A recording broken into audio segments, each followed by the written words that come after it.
ದೇವರು ಪ್ರೀತಿಸುವ ಪ್ರೀತಿಯ ಬಿಗ್ ಜೆ ಟಿವಿ ಪ್ರಿಯ ವೀಕ್ಷಕರಿಗೆ ನಮ್ಮ ಕರ್ತನಾದ ಯೇಸು ಕ್ರಿಸ್ತನ ಹೆಸರಿನಲ್ಲಿ ನಿಮ್ಮನ್ನು ವಂದಿಸಿ ಸ್ವಾಗತ ಬಯಸುತ್ತಿದ್ದೇವೆ. ಬನ್ನಿರಿ, ದೇವರ ವಾಕ್ಯವನ್ನು ಒಟ್ಟಾಗಿ ಅಧ್ಯಯನ ಮಾಡಿಕೊಳ್ಳೋಣ. ಇಂದಿನ ನಮ್ಮ ಅಧ್ಯಯನ ಯೆಶಾಯನ ಗ್ರಂಥ, ದ ಬುಕ್ ಆಫ್ ಐಸಾಯಾ, ಚಾಪ್ಟರ್ 64. ಯೆಶಾಯನ ಗ್ರಂಥ 64ನೇ ಅಧ್ಯಾಯದಲ್ಲಿ 22 ಪ್ರಾರ್ಥನೆಗಳನ್ನು ನಾವು ನೋಡಬಹುದು. 22 prayers in 12 verses of Isaiah 64. 64ನೇ ಅಧ್ಯಾಯದ 12 ವಚನಗಳಲ್ಲಿ 22 ಪ್ರಾರ್ಥನೆಗಳನ್ನು, 63ನೇ ಅಧ್ಯಾಯ ಕೂಡ ಸ್ವಲ್ಪ ಮಟ್ಟಿಗೆ ಅದು ಪ್ರಾರ್ಥನೆ ಇದ್ದ ಹಾಗೇನೇ ಇತ್ತು. ಇದಂತೂ ಪ್ರಾರ್ಥನೆಯಾಗಿದೆ, ಶುದ್ಧ ಪ್ರಾರ್ಥನೆಯಾಗಿದೆ. ಪ್ರಾರ್ಥನೆಯಲ್ಲಿ ಹೇಗೆ ಭಕ್ತನು ದೇವರಿಗೆ ಪ್ರಾರ್ಥಿಸಿದನೆಂಬುದನ್ನು, ಪ್ರಾರ್ಥನೆಯ ಬಗ್ಗೆ ಕಲಿಯುವಂಥದ್ದನ್ನು ನಾವು ಯೆಶಾಯ 64ರಲ್ಲಿ ನಾವು ನೋಡ್ತೇವೆ. ಪ್ರಾರ್ಥನೆ ನನಗೆ ಭಾಳ ಇಷ್ಟ, ಆದರೆ ಅದು ಪ್ಲಸ್ ಪಾಯಿಂಟು. ಆದರೆ ಒಂದು ಬಲಹೀನತೆ ಅಂದರೆ ಪ್ರಾರ್ಥನೆ ಮಾಡೋದಕ್ಕೆ ಶಿಸ್ತು ಅನೇಕ ಬಾರಿ ನನ್ನಲ್ಲಿ ಇರಲಿಲ್ಲ. ಆದರೂ ಕೂಡ ಪ್ರಾರ್ಥನೆಯ ವಾಕ್ಯಗಳನ್ನು ನಾನು ನೋಡುವಾಗ, ಪ್ರಾರ್ಥನೆಯ ವಿಷಯಗಳನ್ನು ಕೇಳಿಸಿಕೊಳ್ಳುವಾಗ, ಪ್ರಾರ್ಥನೆಯ ವ್ಯಕ್ತಿಗಳನ್ನು ಸಂಧಿಸುವಾಗ ನನಗೆ ಉತ್ತೇಜನ ಹೆಚ್ಚಾಗಿ. ನಮ್ಮ ಕರ್ತನಾದ ಯೇಸು ಕ್ರಿಸ್ತನು ಕೂಡ ನೋಡ್ರಿ, 33.5 ವರ್ಷ ಸೇವೆ ಮಾಡಿದ್ರಲ್ಲ ಭೂಮಿಯಲ್ಲಿರುವಾಗ. ಆದರೆ ಅದರಲ್ಲಿ ಹೌದು, ಪ್ರಸಂಗ ಸೇವೆ ಇತ್ತು, ಬೋಧನೆಯ ಸೇವೆ ಇತ್ತು, ಅದ್ಭುತ ಸೂಚಕ ಕಾರ್ಯಗಳ ಸೇವೆ ಇತ್ತು, ಮತ್ತು ಒಳ್ಳೆಯದನ್ನು ಮಾಡುತ್ತಾ ಸಂಚರಿಸುವಂಥ ಸೇವೆ ಅಪೊಸ್ತಲಕೃತ್ಯ 10ನೇ ಅಧ್ಯಾಯದಲ್ಲಿತ್ತು. ಇವೆಲ್ಲ ಮಾಡಿದರೂ ಕೂಡ ಪ್ರಾರ್ಥನೆಗೆ ಹೆಚ್ಚು ಸಮಯ ನಮ್ಮ ಕರ್ತನಾದ ಯೇಸು ಕ್ರಿಸ್ತನು ಕೊಡ್ತಾ ಇರುವಂಥ ದಾಖಲೆಯನ್ನು ನೋಡ್ತೀವಿ. ಅಷ್ಟೇ ಅಲ್ಲ, ಈಗ 2000 ವರ್ಷಗಳು ಆಗೋಯ್ತು.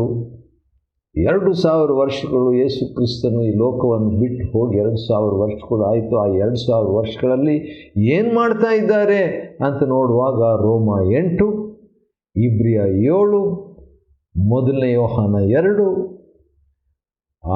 ಯೆಶಾಯ 53, ಇವೆಲ್ಲ ಕಡೆಗಳಲ್ಲಿ ನಾವು ನೋಡುವಾಗ ಯೇಸು ಸ್ವಾಮಿ ನಮಗಾಗಿ ಬೇಡುವವರಾಗಿದ್ದಾರೆ.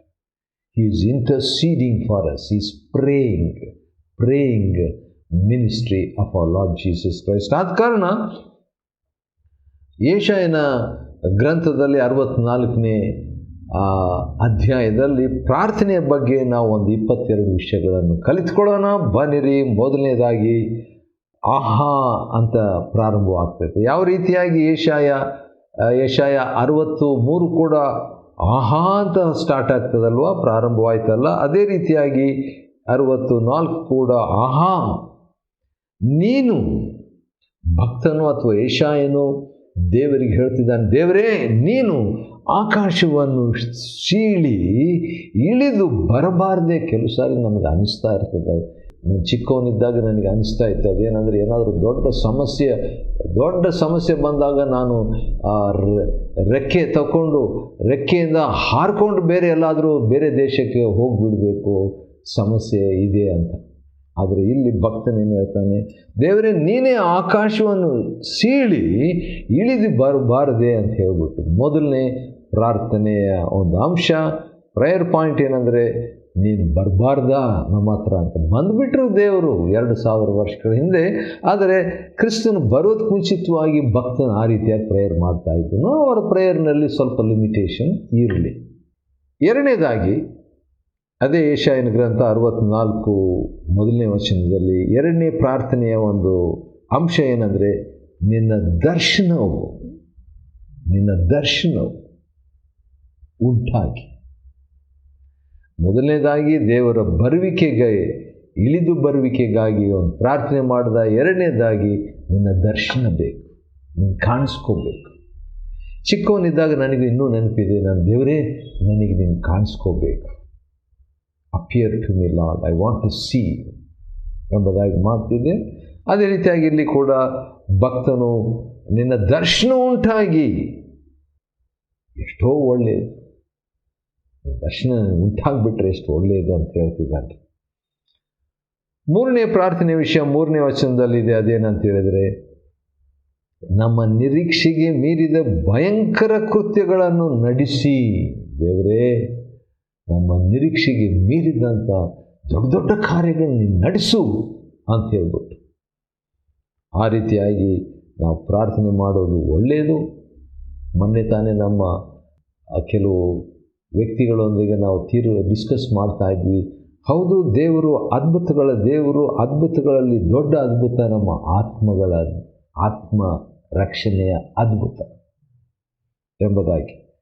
ಸರಿ, 4ನೇ ಒಂದು ಪ್ರಾರ್ಥನೆಯ ವಿಷಯ 3ನೇ ವಚನದಲ್ಲಿದೆ. ಅದೇನೆಂದರೆ, ನಿನ್ನ ನಾಮ ಮಹತ್ತನ್ನು ಶತ್ರುಗಳಿಗೆ ತಿಳಿಯಪಡಿಸು. ಶತ್ರುಗಳಂದರೆ ಮೂರು ಶತ್ರುಗಳಿದ್ದಾರೆ ನಮಗೆ. ಒಂದು ಆತ್ಮಿಕ ಶತ್ರು, ಎರಡನೇದು ಅಕ್ಷರಿಕ ಶತ್ರು, ಮೂರನೇದು ಆಂತರಿಕ ಶತ್ರು. ಆತ್ಮಿಕ ಶತ್ರು ಅಂತ ಹೇಳಿದಾಗ ನಮ್ಮ ಆತ್ಮಕ್ಕೆ ಒಬ್ಬ ಶತ್ರು ಇದ್ದಾನೆ, ಸೈತಾನ ಮತ್ತು ದೆವ್ವಗಳು.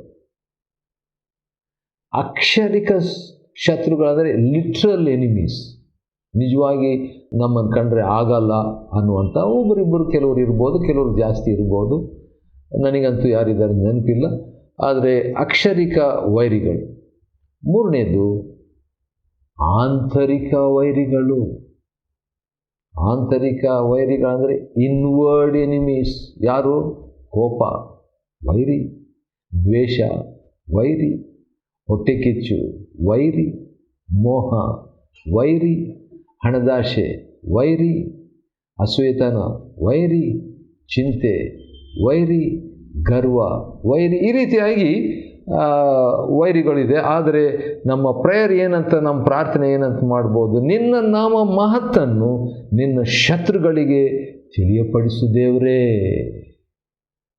3ನೇ ವಚನದಲ್ಲಿ ನೋಡುವಾಗ 5ನೇ ಪ್ರಾರ್ಥನೆಯ ವಿಷಯ ಏನಂದರೆ, ಜನಾಂಗಗಳನ್ನು ನಿನ್ನ ದರ್ಶನದಿಂದ ನಡುಗಿಸಬಾರದೆ. Lord, influence the nations by your visitation. ನಿನ್ನ ದರ್ಶನದಿಂದ ದೇವರೇ ನಮ್ಮ ದೇಶಕ್ಕೆ, ನಮ್ಮ ರಾಷ್ಟ್ರಗಳಿಗೆ ಒಂದು ಪ್ರಭಾವವನ್ನು ನೀನು ಮಾಡಂತ ಯೆಶಾಯ 64ನೇ ಅಧ್ಯಾಯದ 3ನೇ ವಚನವನ್ನು 5ನೇ ಪ್ರಾರ್ಥನೆಯ ಅಂಶವಾಗಿ ನಾವು ಯಾಕೆ ಮಾಡಬಾರ್ದು? ಒಳ್ಳೆಯದು. ನೆನಪಿರಲಿ, ಇಂದು ನಾವು ಯೆಶಾಯನ ಗ್ರಂಥ 64ನೇ ಅಧ್ಯಾಯವನ್ನು ನಾವು ಅಧ್ಯಯನ ಮಾಡಿಕೊಳ್ತಿದ್ವಿ. ಅದನ್ನು ಪ್ರಾರ್ಥನೆಯಾಗಿ ನಾವು ಪರಿವರ್ತಿಸಿಕೊಂಡಿದ್ದೇವೆ. We are making every aspect as a prayer. ಸರಿ, 22 ಪ್ರೇಯರ್ ಅಂಶಗಳಿದೆ. ಅದರಲ್ಲಿ ಕೇವಲ 5 ಮಾತ್ರ ನಾವು ನೋಡಿದ್ದೀವಿ 3ನೇ ವಚನದಲ್ಲಿ. ಈಗ 4ನೇ ವಚನದಲ್ಲಿ ನಾವು ನೋಡುವಾಗ 6ನೇ ಪ್ರಾರ್ಥನೆಯ ಅಂಶ ಅದೇನೆಂದರೆ, ನಿನ್ನನ್ನು ಬಿಟ್ಟರೆ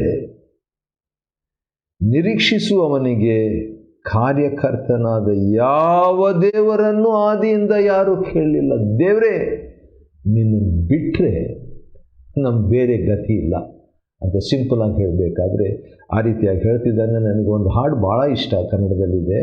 ಅದೇನಂತ ಹೇಳಿದ್ರೆ, ನಿನ್ನ ಸಾನ್ನಿಧ್ಯಕ್ಕೆ ನನ್ನನ್ನು ಸೇರಿಸು. ಅದರಲ್ಲಿ ಒಂದು ಚರಣ ಈ ರೀತಿಯಾಗಿದೆ, ದೇವರೇ ನಿನ್ನನ್ನು ಬಿಟ್ಟರೆ ಬಾಡಿ ಹೋಗುವೆ.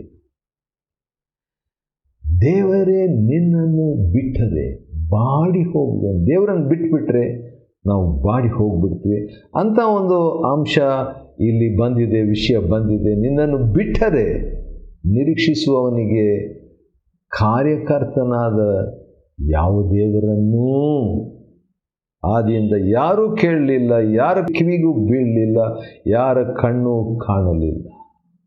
ಆಶ್ಚರ್ಯ. ಸರಿ, ಇದು ಇಂಥ ಒಂದು ಮಾತು 1ನೇ ಕೊರಿಂಥ 2ನೇ ಅಧ್ಯಾಯದಲ್ಲಿ ಪೌಲನು ಹೇಳ್ತಾನೆ. ಕಣ್ಣು ಕಾಣಲಿಲ್ಲ, ಕಿವಿ ಕೇಳಲಿಲ್ಲ, ಅದರ ಮನಸ್ಸು ಕೂಡ ಊಹಿಸಲಿಲ್ಲ. ಏನದು? ದೇವರು ತನ್ನನ್ನು ಪ್ರೀತಿಸುವವರಿಗಾಗಿ, ಕಾಯುವವರಿಗಾಗಿ ಮಾಡಿದಂಥವುಗಳನ್ನು. ಸರಿ, 5ನೇ ವಚನ, 7ನೇ ಪ್ರಾರ್ಥನೆಯ ಅಂಶ. ಅದೇನದು? ಧರ್ಮವನ್ನು ಅನುಸರಿಸಲು ಸಂತೋಷಪಟ್ಟು ನಿನ್ನ ಮಾರ್ಗದಲ್ಲಿ ನಡೆಯುತ್ತಾ. ದೇವರೇ, ನಿನ್ನ ಮಾರ್ಗದಲ್ಲಿ ನಡಿಲಿಕ್ಕೆ ಸಹಾಯ ಮಾಡು. ಮಾರ್ಗ ಅಂದರೆ ಏನು? ಯೋಹಾನ 14:6 ನಾನೇ ಮಾರ್ಗ ಅಂತ ಹೇಳಿದಂಥ ಯೇಸುವಿನಲ್ಲಿ ನಾನು, ನನ್ನ ಪ್ರಿಯರು ನಡೆಯುವಂತೆ ನೀನು ಸಹಾಯ ಮಾಡಂತ ನಾವು ಕೇಳ್ಕೋಬೇಕು. 8ನೇದಾಗಿ, ನಿನ್ನನ್ನು ಸ್ಮರಿಸುವವರಿಗೆ ಪ್ರಸನ್ನನಾಗಿದ್ದಿ.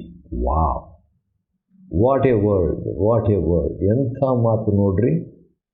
64ನೇ ಅಧ್ಯಾಯ ಯೆಶಾಯನ ಗ್ರಂಥ 5ನೇ ವಚನದಲ್ಲಿ, ದೇವರನ್ನು ಸ್ಮರಿಸುವವರಿಗೆ ಆತನು ಪ್ರಸನ್ನನಾಗಿದ್ದಾನಂತೆ. ಆಮೇಲೆ ನಮ್ಮ ಮೇಲಾದರೂ ಸ್ವಲ್ಪ ವಿಷಯ ಬದಲಾಗ್ತದೆ. ನಮ್ಮ ಮೇಲಾದರೂ ನೀನು ರೋಷಗೊಂಡಿದ್ದಿ ಎಂಬುದಾಗಿ ಹೇಳ್ತಾನೆ. ರೋಷಗೊಂಡಿದ್ದಿ ಎಂಬುದು ಹೌದು, ದೇವರಿಗೆ ನ್ಯಾಯವಾದ ರೋಷ ಇರ್ತದೆ, ಅದಕ್ಕೆ ಕಾರಣ ಇದೆ. ಆದರೂ ನಾವು ಪಾಪವನ್ನು ನಡೆಸುತ್ತಾ ಬಂದೆವು. ಬಹುಕಾಲದಿಂದ ಪಾಪದಲ್ಲಿ ಮುಳುಗಿರುವ ನಮಗೆ ರಕ್ಷಣೆ ಆದೀತೆ. ಭಕ್ತನು ಭಾಳ ಒಳ್ಳೆಯ ಪ್ರಾರ್ಥನೆಯನ್ನು ಮಾಡ್ತಿದ್ದ ನೋಡ್ರಿ. ಯಾಕೆ ಅಂದರೆ ಹಳೆ ಒಡಂಬಡಿಕೆಯಲ್ಲಿ ಪಾಪದ ಮೇಲೆ ಜಯ ಅವರಿಗೆ ಇರಲಿಲ್ಲ, ರಕ್ಷಕನೇ ಇರಲಿಲ್ಲ. ಆದ ಕಾರಣ ಅವರು ಪುನಃ ರೋಮ 6:14 ಪ್ರಕಾರ ಪಾಪವು ಅವರ ಮೇಲೆ ಅಧಿಕಾರ ನಡೆಸ್ತಾ ಇತ್ತು. ಆದುದರಿಂದ ನಾವು ಪಾಪವನ್ನು ನಡೆಸ್ತಾ ಬಂದೆವು. ಬಹುಕಾಲದಿಂದ ಪಾಪದಲ್ಲಿ ಮುಳುಗಿರುವ ನಮಗೆ ರಕ್ಷಕನೇ ಎಲ್ಲಿ? ರಕ್ಷಕನ ಬರೋದು ಮುಂಚಿತವಾಗಿ ಯೆಶಾಯನ ಬರೆದಿದ್ದು ಯಾವಾಗಂದರೆ 800 years ಬಿಫೋರ್ ಕ್ರೈಸ್ಟ್. ಕ್ರಿಸ್ತನಿಗೆ ಮುಂಚೆ 800 ವರ್ಷಗಳ ಮುಂಚೆ ಬರೆದಂಥ ಪುಸ್ತಕ ಯೆಶಾಯನ ಗ್ರಂಥ. ಇನ್ನು ಯೇಸು ಕ್ರಿಸ್ತನ್ ಬಂದಿರಲಿಲ್ಲ.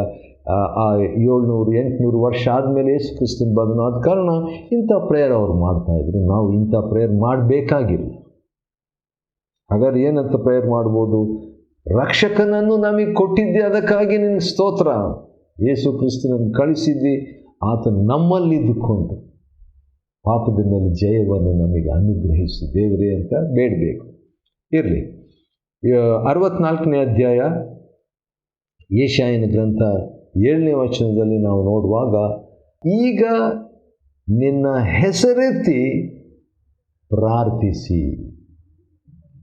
ಇದು 10ನೇ ಪ್ರಾರ್ಥನೆಯ ಅಂಶ 7ನೇ ವಚನದಲ್ಲಿದೆ. ಅದೇನೆಂದರೆ ದೇವರ ಹೆಸರನ್ನೆತ್ತಿ ಪ್ರಾರ್ಥಿಸುವುದು. ಹೆಸರು ವ್ಯಕ್ತಿಯನ್ನು ಪ್ರತಿನಿಧಿಸ್ತದೆ. Name represents A person. ಆದ ಕಾರಣ ತಂದೆ, ನಾವು ಈ ರೀತಿಯಾಗಿ ಪ್ರಾರ್ಥನೆ ಮಾಡಿದ್ದೇವೆ ಯೇಸುವಿನ ಹೆಸರಿನಲ್ಲಿ ಅಂದರೆ ಯೇಸುವಿಗಾಗಿ ಇದನ್ನು ಮಾಡು. ಯೇಸುವಿಗೆ ಏನು ಮಾಡ್ತೀವಿ ಅದನ್ನೇ ನಮಗೆ ಮಾಡು. ಯೇಸುವನ್ನು ಪ್ರತಿನಿಧಿಸಿ ರೆಪ್ರೆಸೆಂಟ್ ಮಾಡಿ ಬೇಡ್ತಿದ್ದೇವೆ. ಯೇಸುಸ್ವಾಮಿ ನೀನು ಮಾಡಿದ ಹಾಗೆ ನಮಗೂ ಮಾಡು. ಆತನ ಹೆಸರಿನಲ್ಲಿ, ಆತನಿಗಾಗಿ ಇದನ್ನು ಮಾಡು, ಆತನಲ್ಲಿ ಇದನ್ನು ಮಾಡು. ಖಂಡಿತವಾಗಿ ತಂದೆ ದೇವರು ಭಾಳ ಸಂತೋಷದಿಂದ ನಮ್ಮ ಪ್ರಾರ್ಥನೆಗೆ ಉತ್ತರ ಕೊಡುವಾತನಾಗಿದ್ದಾನೆ. ಆತನ ನಾಮಕ್ಕೆ ಸ್ತೋತ್ರವಾಗಲಿ. ಸರಿ, ಮುಂದೆ ಯೆಶಾಯನ ಗ್ರಂಥ 64ನೇ ಅಧ್ಯಾಯವನ್ನು ಅಧ್ಯಯನ ಮಾಡಿಕೊಳ್ತಿದ್ದೇವೆ. ಅದರಲ್ಲಿ ನಾವು 7ನೇ ವಚನಕ್ಕೆ ಬಂದಿದ್ದೇವೆ. ಅದರಲ್ಲಿ ಒಟ್ಟು 64ನೇ ಅಧ್ಯಾಯದಲ್ಲಿ 22 ಪ್ರಾರ್ಥನೆಯ ವಿಷಯಗಳಿದೆ. ಅದರಲ್ಲಿ ಒಂದು 11ನೇದಕ್ಕೆ ಬಂದಿದ್ದು ಅಂದರೆ ಇನ್ನು ಅರ್ಧ ಆಗಿದೆ, ಇನ್ನೂ ಅರ್ಧ ಇದೆ, ಇನ್ನೊಂದು 11 ಇದೆ. ಅದೇನಂತ ಹೇಳಿದ್ರೆ, ನಿನ್ನನ್ನು ಆಶ್ರಯಿಸಲು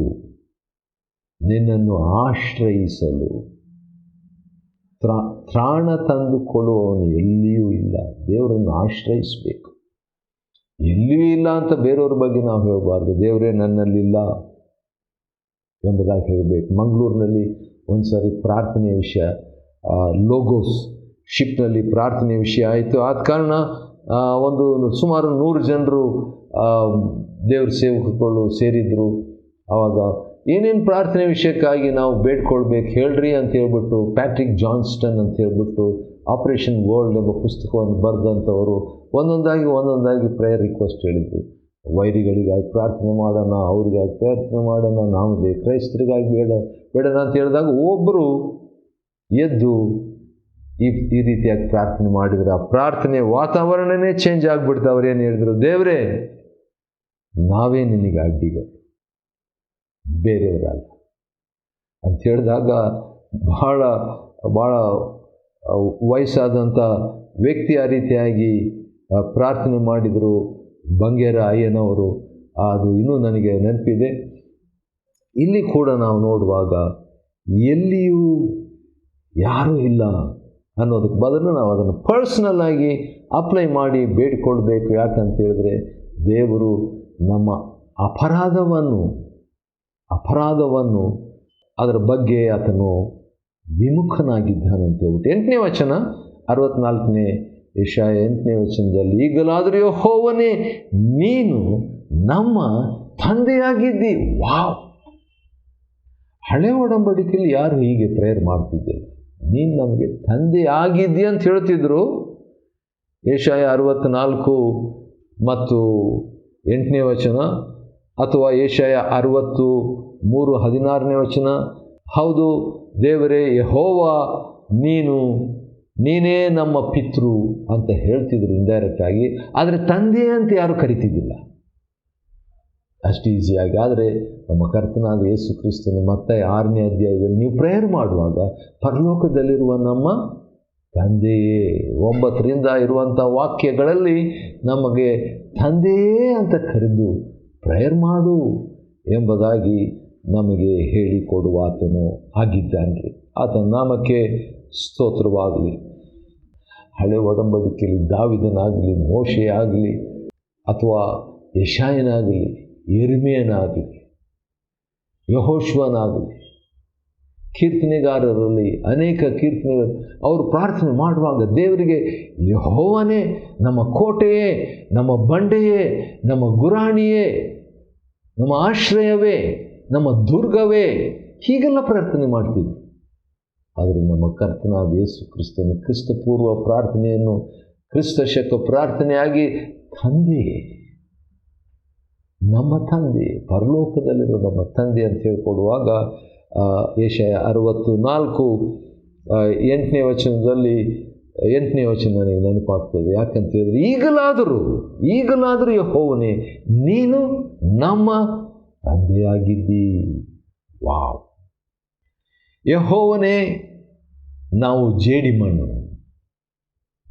ಆ ರೀತಿಯಾಗಿ ಹೇಳಿಬಿಟ್ಟು ಆತನು ಹೇಳ್ತಾನೆ, ನೀನು ಕುಂಬಾರ. ವಾವ್! ಇದು ಕೂಡ ಒಳ್ಳೆ ಚಿತ್ರ. ಕುಂಬಾರನು ಯೆರೆಮೀಯ 18ಕ್ಕೆ ಬಂದಾಗ ನಾವು ನೋಡ್ತೀವಿ, ಭಾಳ ಒಂದು ವಿಶೇಷವಾದಂಥದ್ದು ಇದೆ. ಕುಂಬಾರನು ಒಂದು ಪಾತ್ರೆಯನ್ನು ಮಾಡ್ತಾ ಇರುವಾಗ ಅದು ಕೆಟ್ಟೋಗ್ಬಿಡ್ತಂತೆ. ಕೆಟ್ಟೋದ್ರೂ ಕೂಡ ಅದನ್ನು ಮತ್ತೆ ಆತನು ರೂಪಿಸ್ತಾರೆ. ಅದೇ ರೀತಿಯಾಗಿ ಕೆಲವು ಸಾರಿ ದೇವ್ರ ಕೈಯಲ್ಲೇ ಇರುವಾಗ ನಾವು ಕೆಟ್ಟೋಗುವ ಸಾಧ್ಯತೆ ಇದೆ. ಆದರೂ ಕೂಡ ದೇವರು ನಮ್ಮನ್ನು ಕೈ ಬಿಡಲ್ಲ, ನಮ್ಮನ್ನು ರೂಪಿಸುವ ಆತನಾಗಿದ್ದಾನೆ ಅನ್ನುವಂಥದ್ದು ನಾವು ನೋಡ್ತೇವೆ. ನಾವೆಲ್ಲರೂ ನಿನ್ನ ಕೈ ಕೆಲಸವೇ 8ನೇ ವಚನ. ಅದನ್ನು ದೇವರಿಗೆ ನಾವು ಪ್ರಾರ್ಥನೆಯಲ್ಲಿ ಉಪಯೋಗಿಸಬಹುದು. 9ನೇದಾಗಿ 9ನೇ ವಚನದಲ್ಲಿ 15ನೇ ವಿಷಯ ಇದೆ. ಅದೇನಂತ ಹೇಳಿದ್ರೆ, ಯೆಹೋವನೇ, ರೋಷಗೊಳ್ಳಿದ್ರು ಕೋಪ ಮಾಡ್ಕೋಬೇಡ ದೇವರೇ. ಹೌದು. 16ನೇದಾಗಿ, ನಮ್ಮ ಅಧರ್ಮವನ್ನು ಕಡೆಯವರೆಗೆ ಜ್ಞಾಪಕದಲ್ಲಿ ಇಟ್ಕೋಬೇಡ ಸ್ವಾಮಿ. ನಾವು ಮಾಡಿ ತಪ್ಪನ್ನು ಕಡೆಯವರೆಗೆ ನೆನಪು ಮಾಡಬೇಡ ಸ್ವಾಮಿ, ಕಟಾಕ್ಷಿಸು. 17ನೇ ಅಂಶ. ಯಾಕೆ? 10ನೇ ವಚನ, ನಾವೆಲ್ಲರೂ ನಿನ್ನ ಜನರಾಗಿದ್ದೇವೆ. ನಿನ್ನ ಜನರಪ್ಪ, ನಾವು ತಪ್ಪು ಮಾಡಿದರೂ ನಿನ್ನ ಜನರೇ. ನಿನ್ನ ಪರಿಶುದ್ಧ ಪಟ್ಟಣ ಈಗ ಕಾಡಾಗಿದೆ. ಹೌದು, ಅಂದರೆ ಜೀವನ ಬಗ್ಗೆ. ಆಮೇಲೆ ನಮ್ಮ ಪಿತೃಗಳು ನಿನ್ನನ್ನು ಕೀರ್ತಿಸುತ್ತಿದ್ದ 20ನೇ ಅಂಶ ಏನಂದರೆ, ಈಗ ಹಾಳಾಗ್ಬಿಟ್ಟಿದೆ. ನಮ್ಮ ಅಮೂಲ್ಯ ವಸ್ತುಗಳೆಲ್ಲ ನಾಶವಾಗಿದೆ. ಆದ ಕಾರಣ ಯೆಹೋವನೇ 12ನೇ ವಚನ, ಇವುಗಳನ್ನು ನೋಡಿಯೋ ನೀನು ಸುಮ್ಮನಿರಬೇಡ ಅಂತ ಹೇಳ್ತಾರೆ. ಯೆಶಾಯನ ಗ್ರಂಥ 64ನೇ ಅಧ್ಯಾಯವನ್ನು ಅಧ್ಯಯನ ಮಾಡಿಕೊಳ್ಳುವಂತೆ ದೇವರು ಕೊಟ್ಟ ಕೃಪೆಗಾಗಿ ಆತನ ಸ್ತೋತ್ರವಾಗಲಿ. ದೇವರು ನಿಮ್ಮನ್ನು ಆಶೀರ್ವದಿಸಲಿ.